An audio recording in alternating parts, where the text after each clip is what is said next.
hundreds of acres to the emerging farms of recent immigrants. We value all of their contributions to our food system because it takes all of these businesses to feed us and our neighbors. At our markets and through our food hub, we're also so proud to work with Southside Community Land Trust and the African Alliance of Rhode Island, both here today, and the incredible growers that they support and connect with the land. In our building, we also have 8 tenants involved in the local food economy as well, delicious food and drinks, beautiful flowers, as well as a pure nonprofit food hub, expanding the impact of this facility. Farm Fresh, this building, and our activities have been supported from day one by the USDA and the state of Rhode Island, and we have worked to be good partners and stewards of their investment in us. Today, I'm thrilled to have our guests here and to be a part of the way that they're supporting farms and fishers, our local food economy, and our neighbors in need. I personally feel like this day is what I've been working towards, what Sherry has been working towards for 15 years at Farm Fresh. So thank you all for what you have done for us. And now I'm honored to introduce our governor, Dan Duke. Thank you, Steve. A little side story. I actually was in the farm business at one time. Very briefly. But when I was in college, my brother and I opened a food stand in our hometown, and we put up the food stand.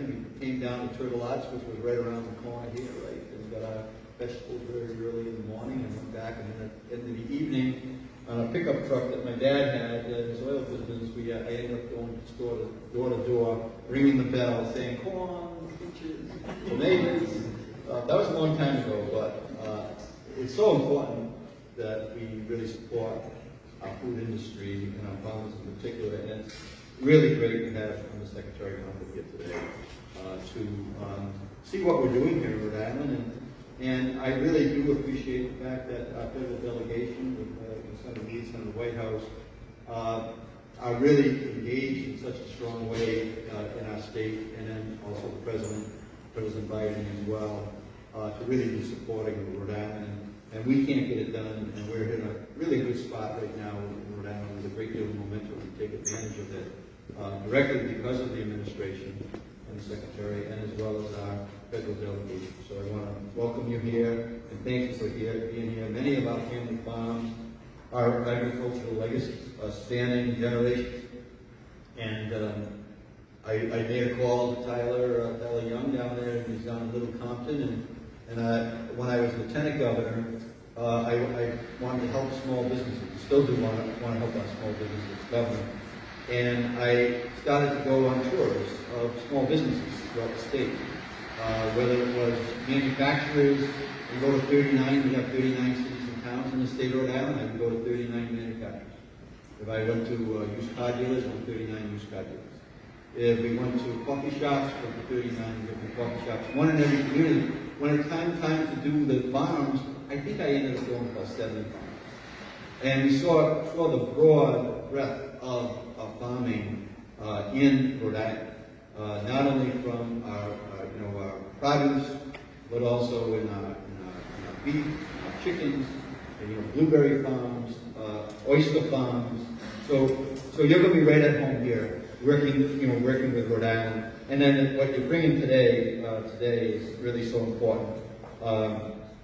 As Farm Fresh has made thousands of boxes, of nutritious Rhode Island food available to eligible seniors with support from the USDA's Senior Farmers Market Nutrition Program. And during COVID, the COVID pandemic, we learned, as was said before, that we teamed up with Farm Fresh to create a pilot program where we source, pack, and delivered food boxes to 25 sites across the state to provide the food security that we knew we needed.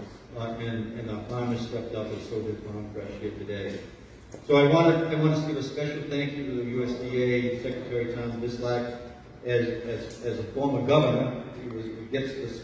The Secretary often talks about the circular economy. And that's exactly what we are aiming to build here, right here. It will add jobs right here in Rhode Island. It will raise incomes right here in Rhode Island, and that's one of my #1 goals, is to raise incomes for the people who live in our state. And it will help us reach our climate goals right here in Rhode Island. And I would also say that I wish is Julia still hanging around here? He left, yes. But we have a very diverse group of farmers in our state, and we want to support them all. We know that Urban Edge Farm property is one of them, and we have farmers that are all shapes and sizes, and we have really a real deep need for our farmers, and we want to work with them. In our budget this year, we certainly have support for our small businesses. We hope that continues to survive, but we need to invest in our small businesses, and the farmers are many of those small businesses. And Tyler brought strawberries for you too, by the way. Got it back there, farm fresh strawberries. So with that, I'd like to introduce our USDA Secretary, Undersecretary Jenny Moffett, who is actually no stranger to Rhode Island. A Rhode Island graduate from Brown University, Undersecretary Moffett grew up on her family's organic walnut farm in California. President Biden nominated her to serve as the Undersecretary of Agriculture and for Marketing and Regulatory Programs, and she was unanimously confirmed by the United States Senate. Thank you, Senator Reed, and thank you, Senator White. She's the first female to hold the position, and I'm glad to be able to welcome her back to Rhode Island today. Please help welcome a warm Rhode Island welcome for Undersecretary.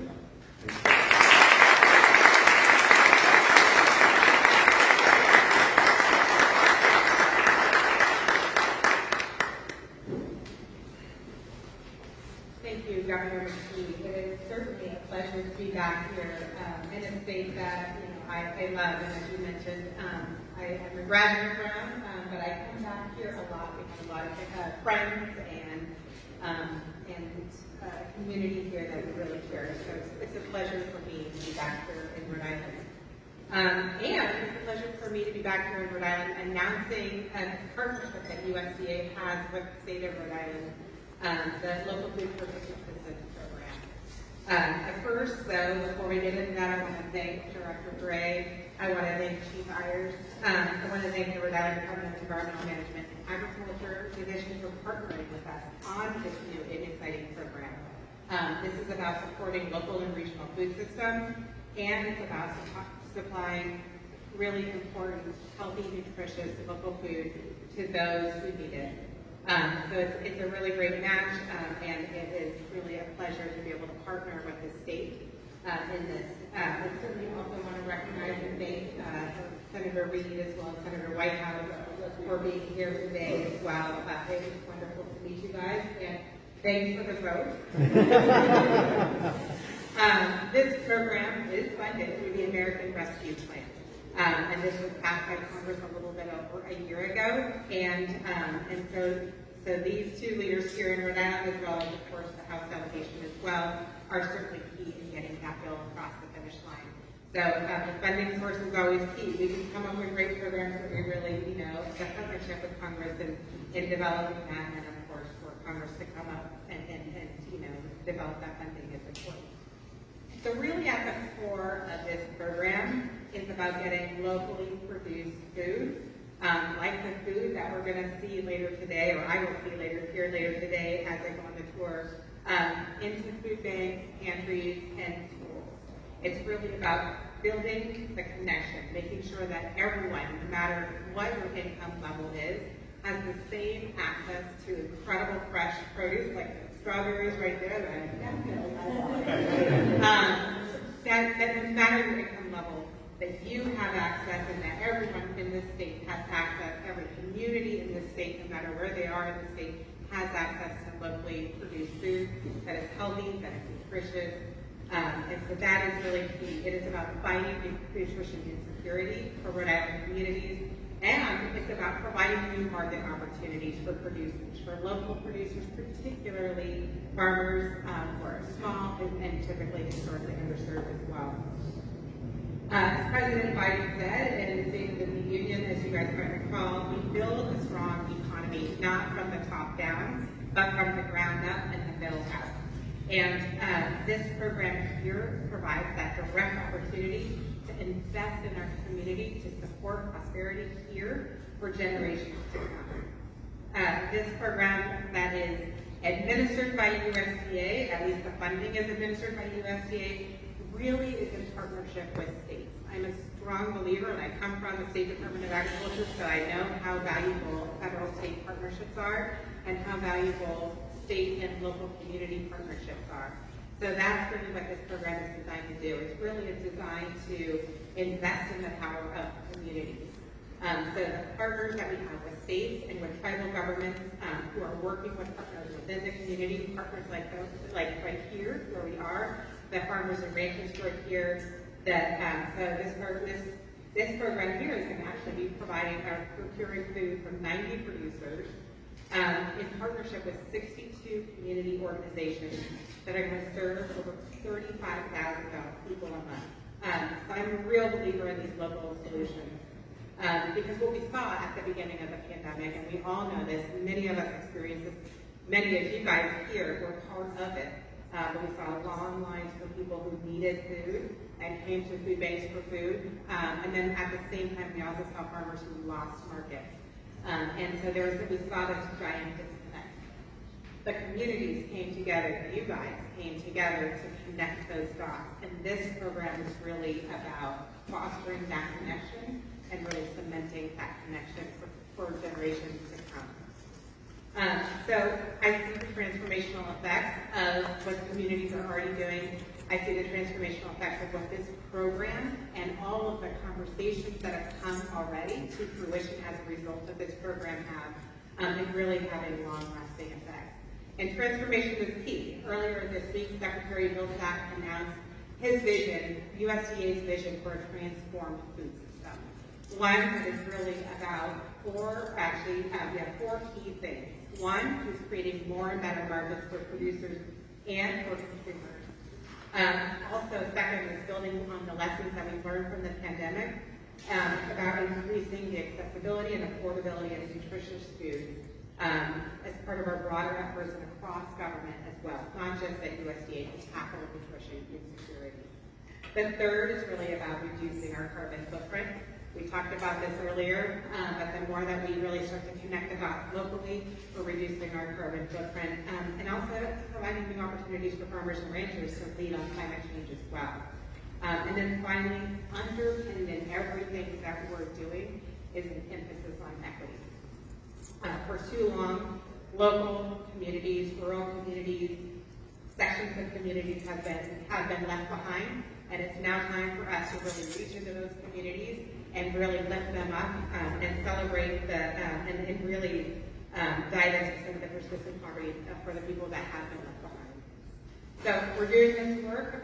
It's a comprehensive strategy that the Secretary unveiled earlier this week. It's about building up capacity at farms, everything from growing organic production to food safety at farms, all the way to the end consumer and healthy food and what that means for nutrition and for the livelihoods of people who are out there. So from farm to fork and everywhere in between, and places like here are key infrastructure in making that happen. Growers do a great job growing. I know I came from a farm, and you know, of course, people in that community groups do a really great job making sure people have community. But we need to have places like this that can really help to get that food from farms to those who really do need it.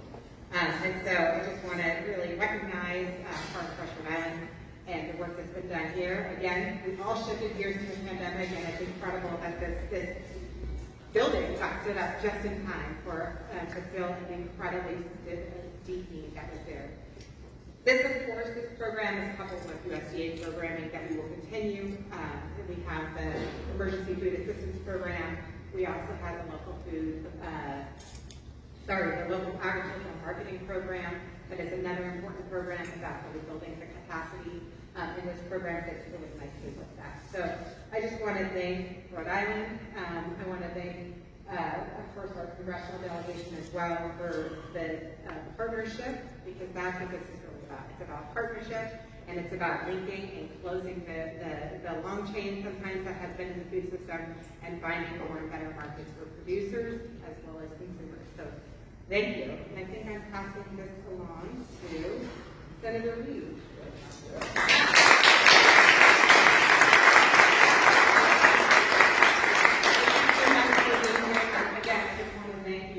the bottom of all of our charter support, and what you guys say about securing the university. Well, thank you very much, Madam Secretary. The first thing I want to do is welcome you back to it. And also recognize the governor for his leadership. Thank you, Governor, and my colleagues in the White House, along with Congressman Langford from Cicely, who are in the front lines fighting to get this program stood up and fighting also to show that we're not qualified for this program. I also want to shout out to Sherry and all the entire Mon-Friday team that are here today. As I said when I came in, every time I come in here, there's something new and different and better in this facility. So bravo, well done. And, you're strengthening our food system. Also, I see my friend and my colleague over here came from SHIP, from the food bank. We have a wonderful food bank here.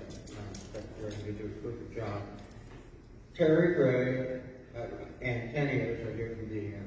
These two gentlemen have devoted their working lives to the environment of Rhode Island, including its farming sector. I thank them very, very much.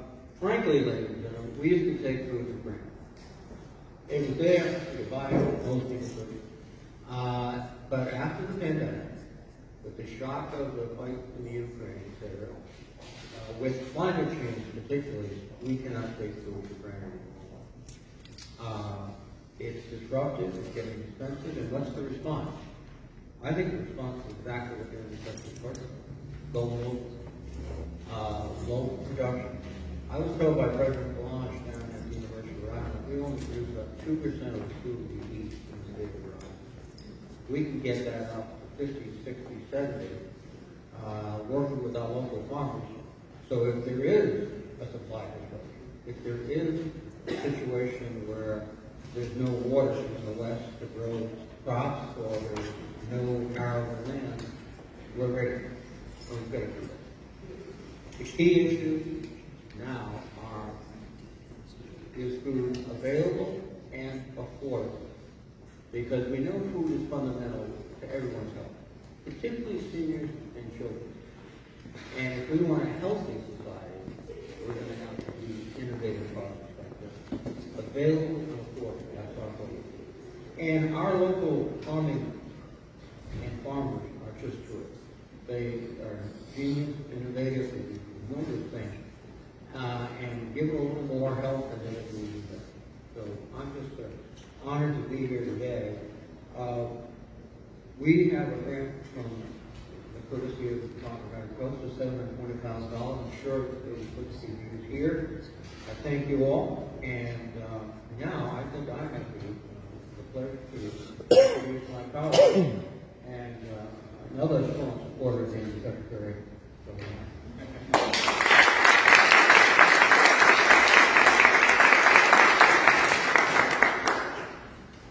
There's a saying in politics that everything has been said, but not everybody has yet said it. And I'm in that enviable position, so I can be quite brief, but I want to welcome Secretary Moffitt here to Rhode Island and to just put in a plug for us as a great place for USDA to work with.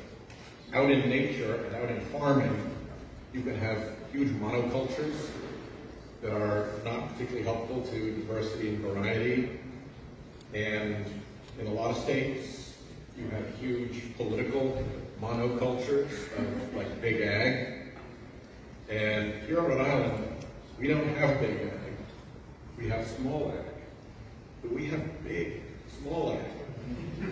And as a result, without having there to be a big ag out there dominating things, small ag has really come together to do a lot of remarkable stuff.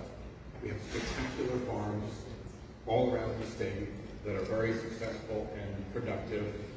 We have business development centers like Open Maine, which is an incubator for people who want to bring locally made products to fruition. You visited Red's, I think Red's got started at Open Maine before they got big. And of course, we have terrific distribution efforts like Farm Fresh itself, and big props to Jesse and Sherry for their leadership with Farm Fresh.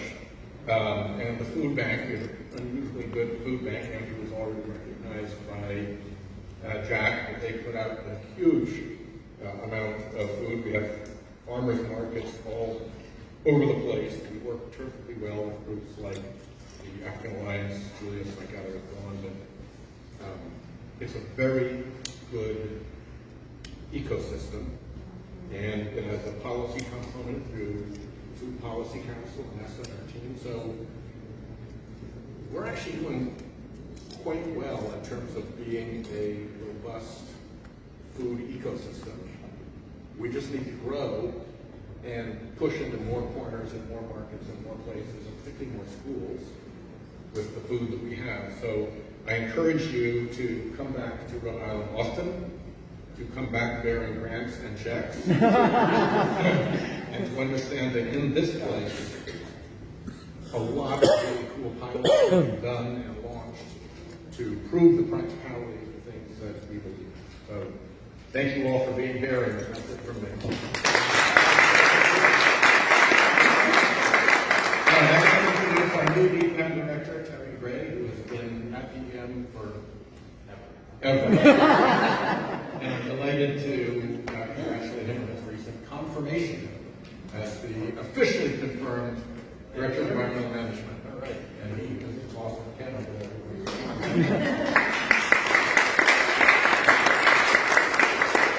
All right. Good afternoon, everybody. This isn't possible lineup to follow up on, so I'm gonna keep it short. Even shorter than some of the layouts with my remarks. And you know, when you come up at the end of a presentation like this, you try and think of, all right, what hasn't been said? And I want to tell a little story. So a few years ago, where you're sitting right now was a mill building, and it was a big mill building. And literally that mill building was days away from becoming the new host facility for the Rhode Island Breweries. So a lot of breweries were going to move into this space and really kind of get going. Unfortunately, in that window of time, there was a huge fire, and the mill building burned to the ground. And the site lay derelict for a couple of years. It was really kind of a challenge. A lot of people felt, what are we going to do with this? And the Farm Fresh team stepped up and said, we have a vision for this. And there was a huge number of people that came together in partnerships, like you said, Under Secretary Conklin, partnerships to make this site happen. And that vision, that partnership really kind of transformed what was a pile of rubble into this beautiful facility, right? And it's that kind of partnership and commitment that's going to be so important for making the local food vision that Ken and Ken's team and the senators both mentioned, to make that a reality.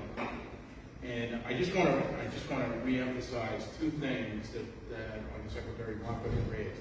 One is this issue of more partners, right? There's plenty of room for everybody in this process.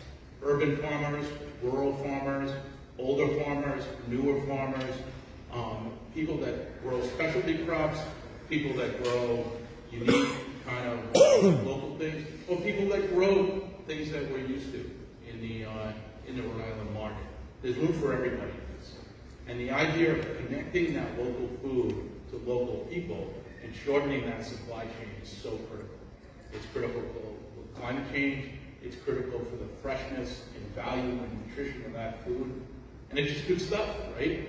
I like the idea, Tyler, of this Little Compton to Providence supply chain, but that's about as long as it needs to be, right? That's about as far as you need to go in Rhode Island to get local food to local people. So I think that's important. And I think the concept of partnerships is just something to end on. That's super important. It took a lot of partners to get us to where we are now. And this facility is poised, it's been working hard, but it's poised to do a lot more benefit to our state and our communities. And we have an excellent partner with the USDA. We have excellent partners with our local farms. We have excellent partnership with Farm Fresh. So we have all the pieces. Let's just make it happen. So I think there's a lot to celebrate today and a lot of really cool things to talk about. So thank you for coming.